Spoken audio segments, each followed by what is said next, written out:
یہ غزوے کے موقع پر گئے، اس بنو مستلق غزوہ بنو مستلق سے واپسی میں مدینے کی طرف، چونکہ حضور سید عالم صلی اللہ علیہ وسلم اور آپ کے ساتھ لشکر والے اہل قافلہ بھی موجود تھے،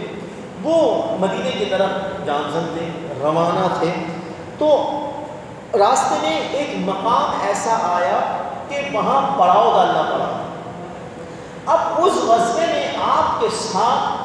حضور صلی اللہ علیہ وسلم کے ساتھ حضرت عائشہ بھی موجود تھی۔ اچھا، جو حضرت عائشہ کا جو اونٹ جو تھا وہ بالکل الگ تھا، اور اس میں ایسا تھا کہ اونٹ پر اونٹ کے لیے ایک بودج بنایا ہوا تھا، یعنی خیمہ ٹائپ کا، اونٹ پر ایک کجاوے کے اوپر ایک خیمہ ٹائپ کا، اور جو حضور کے قافلے کے افراد تھے وہ اٹھا کر خیمے کو اٹھا کر، عائشہ بالکل پردے کے اندر ہوا کرتی تھی، کوئی نہیں دیکھ سکتا تھا، بس کجاوے کو، اس بودج کو اٹھا کر اونٹ کے اوپر رکھتے، کجاوے پر رکھتے اور پھر اونٹ چل دیا کرتا۔ لیکن معاملہ جب ایسا ہوا کہ راستے میں پڑاؤ ڈالنا پڑا، رات کا حصہ تھا، تو حضرت عائشہ رضی اللہ تعالیٰ عنہ کو بودج، آپ کا جو بودج تھا، جو خیمہ تھا، ڈولی تھی، وہ اس کو اٹھا کے نیچے رکھا، کیونکہ آپ کا وزن بہت ہلکا تھا، اس وقت زیادہ ہیوی نہیں تھی، وزنی نہیں تھی۔ تو اب جب آپ کو رکھا تو قافلے والے سارے شرکاء وہاں موجود تھے، تو اب معاملہ ایسا ہوا کہ آپ کو قضائے حاجت پیش آئی، تو آپ نے کہا سارے قافلے والے موجود ہیں، کچھ سو رہے ہیں، کچھ آرام کر رہے ہیں، کچھ اس طرح کر کے بیٹھے ہوئے ہیں، تو آپ رفع حاجت کے لیے دور چلے گئے۔ جب رفع حاجت کے لیے گئے، واپس آئے تو جو قافلے کے شرکاء تھے وہ بودج چونکہ اسی طرح پڑا ہوا تھا، حضرت عائشہ نے کسی کو نہیں بتایا کہ میں قضائے حاجت کے لیے جا رہی، وہ بودج کو اونٹ پر اٹھایا اور قافلے والے چل دیے، سارا قافلہ چلے گیا۔ حضرت عائشہ جب واپس آئی تو دیکھا تو قافلہ تو جا چکا، اور جو ہے کیا کہتے ہیں، آپ کا جو ہار تھا وہ ہار کے لیے کیا پریشان ہوئے اور ہار کی تلاش میں نکل پڑے۔ اب قافلہ بھی روانہ ہو چکا تھا، ہار بھی تلاش کر رہی تھی، جب واپس آئے قافلہ موجود نہیں تھا، آپ اسی جگہ لیٹ گئے، آپ اسی جگہ بیٹھ گئے، پھر آپ تھوڑی دیر کے لیے جو ہے استراحت کرنے لے کے لیٹ گئے کہ قافلے والے مجھے ڈھونڈتے ہوئے واپس اسی مقام پر آ جائیں گے۔ لیکن صفوان بن معطل، وہ جو صحابی رسول تھے، وہ سب سے آخر میں ہوا کرتے تھے قافلے میں، اور جو قافلے والوں کا سامان وغیرہ جو کچھ بھی گرا پڑا ہوتا اسے ڈھونڈتے ہوئے قافلے والوں کو دے دیا کرتے۔ تو جب صفوان بن معطل آئے تو دیکھا کہ اماں عائشہ، تو آپ نے نہ ان سے سلام کیا نہ کلام کیا، اپنی نظروں کو جھکایا اور اونٹ جو ہے حضرت اماں عائشہ کے قریب کر دیا۔ اماں عائشہ اونٹ پر سوار ہوئی، آپ نے اونٹ کی مہار کی رسی پکڑ کے مدینے میں داخل ہو گئے۔ اب سارے قافلے والے نکل گئے تھے، اور حضرت صفوان بن معطل جو صحابی رسول تھے وہ حضرت عائشہ کو تنہا لے کر مدینے میں آئے۔ جو مدینے میں آئے تو فتنہ برپا ہو گیا،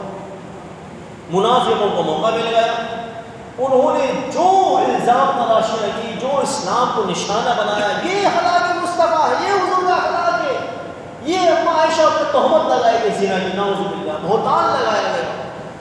حضور علیہ السلام پر گرا گزری۔ اب یہ حضور کے انقلاب کی برکت تھی، حضور کی تربیت ایسی تھی، ورنہ انصار اور مہاجرین میں ایک بہت بڑی جنگ ہونا تھی،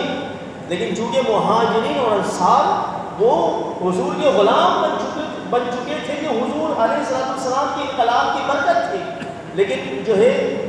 امن رہا، سکون رہا۔ عبداللہ بن ابی نے بہت کوشش کی، کچھ مسلمانوں کو بھی اس میں خرید لیا گیا، وہ بھی الزام تراشی کرنے لگے، لیکن حضور علیہ السلام افسردہ ہو گئے، ہم عائشہ سے بات نہیں کرتے۔ 2 ماہ کا عرصہ گزر گیا، ہم عائشہ نے اپنے آپ کو کمرے میں بند کر دیا، اور آپ کو بخار رہا، آپ روتی رہی، آپ گواہی دیتی رہی کہ میں پاک ہوں، میں پاک ہوں۔ حضور علیہ السلام کو معلوم تھا، لیکن حضور علیہ السلام ایک مرتبہ ایسا ہوتا ہے کہ مسجد نبوی میں ممبر پر موجود ہوتے ہیں، جلوہ گر ہوتے ہیں ممبر پر جلوہ گر ہونے کے بعد جو ہے لوگوں سے بولتے ہیں کہ تم لوگ کیا میرے اہل بیت کے لیے، میری زوجہ کے لیے تم لوگ کیا پاکی بیان کرتے ہو۔ حضرت عمر کھڑے ہوئے، حضرت عمر رضی اللہ تعالیٰ عنہ نے کہا یا رسول اللہ، آپ تو وہ ہیں کہ مکھی بھی آپ پر نہ بیٹھے، تو پھر کوئی گندی عورت کو کیسے آپ کے ساتھ جڑ سکتی ہے؟ یا رسول اللہ یہ بہتان عظیم ہے، اماں عائشہ پاک ہے، حضرت عثمان غنی، یا رسول اللہ آپ کا تو سایہ نہیں کہ ناپاک جگہیں بھی ہوتی ہیں، اگر آپ کہیں سے گزرے تو ناپاک جگہ پہ آپ کا سایہ پڑ سکتا ہے، مگر یا رسول اللہ اللہ نے آپ کے سائے کو نہیں بنایا، تو جب آپ کے سائے کو نہیں بنایا، کہیں ناپاک جگہ پہ آپ کا سایہ نہ پڑ جائے تو پھر ناپاک بیوی آپ کے مقدر میں کیسے اللہ تعالیٰ نے رکھتا ہے؟ مولا علی یا رسول اللہ آپ تو وہ ہیں کہ اگر آپ کی چپل پر نعلین پر دھول لگ جائے تو اللہ فرماتا ہے چپل اتار دو،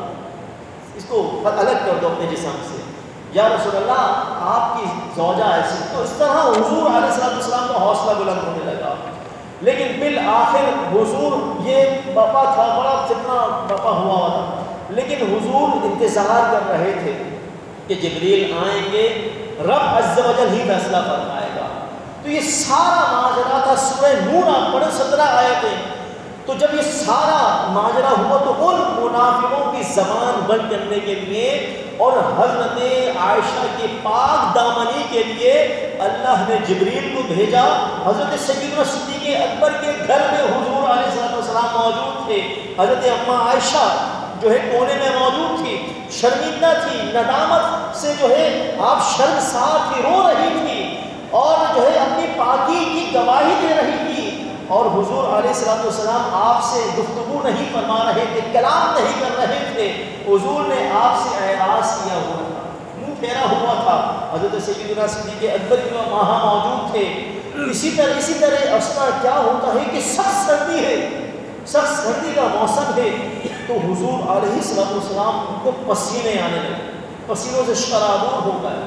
اور گویا کہ وحی الہی کا نزول ہونے لگا۔ محدثین لکھتے ہیں کہ اللہ رب العزت نے جبریل کو بھیجا اور سورہ نور 19واں پارہ 20واں پارہ 18واں پارہ سورہ نور 18واں پارہ 17 آیتیں اللہ رب العزت نے حضرت عائشہ کی پاک دامنی میں نازل فرمایا اور فرمایا ھذا افکن یا ھذا بہتان عظیم، ھذا بہتان، حضرت جبریل کے ذریعے رب نے پیغام، رب فرما رہا ہے کہ محبوب آپ جو ہے گھبرائیں مت، شرمسار نہ ہو، عائشہ پر جو الزام لگایا جا رہا ہے، بہتان لگایا جا رہا ہے، یہ بہتان عظیم ہے، وہی جو حضرت عمر نے کہا، حضرت عمر وہ ہے کہ آپ کی زبان سے جو نکل جائے رب قرآن بنا کر اسے نازل فرما دیتا ہے، حضرت عمر نے فرمایا تھا ھذا بہتان عظیم، یہ بہت بڑا بہتان ہے، تو جب کفار کے منافقوں نے یہ سنا تو وہ بالکل گھبرا گئے اور وہ اپنے مقصد میں کامیاب نہیں ہوئے، اور وہ جو مسلمان جو بک گئے تھے وہ بھی حضور سے معافی تلافی کرنے لگے، تو شرمساری کے ذریعے، لیکن یہ حضرت اماں عائشہ کی یہ شان ہے کہ حضرت اماں عائشہ، اب وہ جو کہتے ہیں نا منکر، وہ بد مذہب، وہ یہ کہتے ہیں کہ حضور کو علم غیب تھوڑی ہے، وہاں بھی یہ کہتا ہے حضور کو علم غیب ہوتا تو حضور بتا نہیں دیتے،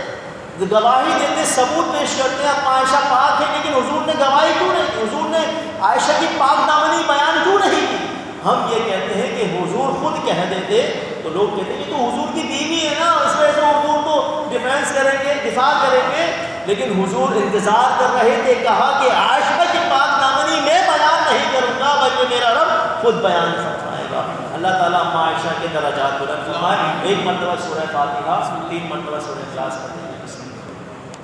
الحمدللہ الرحمن الرحیم استعین صراط المستقیم صراط الذین انعمت علیہم غیر المغضوب علیہم ولا الضالین۔